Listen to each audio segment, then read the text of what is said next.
भेज दें। Sir citrus में एक और बहुत बड़ा इशू है सिट्रस कैंकर का, जो अमूमन देखा गया है कि जो बरसात के मौसम में तकरीबन अगस्त के अंदर ही, जुलाई अगस्त के अंदर अटैक करता है।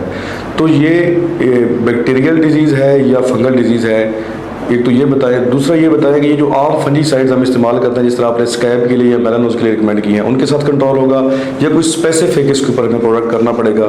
इसको काइंडली आप डिफाइन करें। अच्छा, सिट्रस कैंकर की आप बात कर रहे हैं, तो सिट्रस कैंकर की अगर हम पहचान की बात करें तो ये वाटर सोप लेयंस बनते हैं पत्ते के ऊपर, टहनियों के ऊपर, फल के ऊपर। यानी कि इसके एक भूरे रंग का दाना सा बनेगा पत्ते के ऊपर, उसके इर्द गिर्द एक पीले रंग का दायरा बनेगा, तो उसको हम कैंकर कह रहे हैं। और कैंकर बेसिकली जो है ये बैक्टीरियल डिजीज है। ये इसका पैथोजन है ज़ैंथोमोनास पिलीस्ट्राई। तो इसको हम आम फंजीसाइड से जो है वो मैनेज नहीं कर सकते।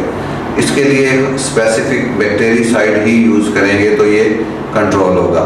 और दूसरे नंबर पे इसकी जो मेन रीज़न है, इसका फैलाव जो है, उसके कुछ रीज़न्स हैं। देखें, ये एक दफ़ा सिट्रस कैंकर जब रिपोर्ट हो जाता है तो through out the life of the plant वो उसके सिस्टम में से इसका पैथोजन जो है ख़त्म नहीं होता, ये बैक्टीरिया जो है वो ख़त्म नहीं होता।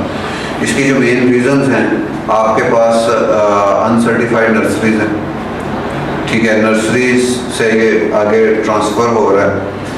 उसके बाद लीफ माइनर का इसमें मेन रोल है। Leaf miner as a vector जो है वो रोल प्ले कर रहा है। जब लीफ माइनर आपके ऑर्चर्ड्स में कंट्रोल रहेगा तो ये एक जगह से दूसरी जगह इसका फैलाव जो है वो रुक जाएगा, ठीक है। उसके बाद इसको मैनेज करने के लिए ऑर्चर्ड्स में या कंट्रोल करने के लिए अगर हम केमिकल्स की बात करें तो उसमें हम कॉपर बेस्ड प्रोडक्ट्स यूज़ करते हैं। स्पेसिफिकली जो प्रोटेक्टिव इसके स्प्रेज हैं वो कॉपर ऑक्सीक्लोराइड और कॉपर हाइड्रोक्साइड यूज़ होगा।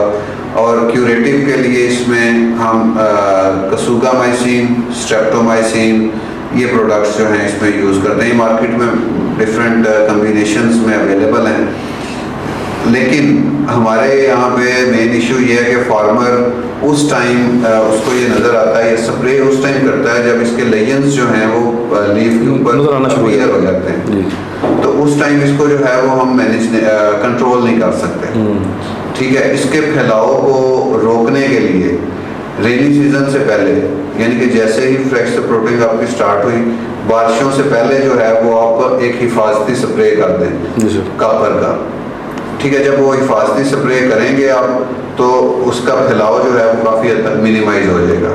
लेकिन उसमें इशू एक और भी है कि जब बारिशें होंगी तो वो जो आपका एक लेयर बनी हुई है कॉपर की प्रोटेक्टिव लेयर, वो वॉश आउट हो जाएगी, आपको दोबारा स्प्रे करना पड़ेगा। और फार्मर्स इसमें इस हद तक इतने ज़्यादा स्प्रे कॉपर बेस्ड कर चुके हैं कि अब जो पाकिस्तान में इसकी स्ट्रेन्स हैं उसमें कॉपर रेजिस्टेंट स्ट्रेन्स जो हैं वो डेवलप हो रही है। सर इसमें आपने रेजिस्टेंस की बात की, कॉपर रेजिस्टेंस और इंसेक्टिसाइड रेजिस्टेंस भी मेरे ख्याल में टर्म जो है वो काफ़ी मकबूल है हमारे इदारों में, कि इंसेक्टिसाइड्स के भी बार बार स्प्रे से रेजिस्टेंस आती है।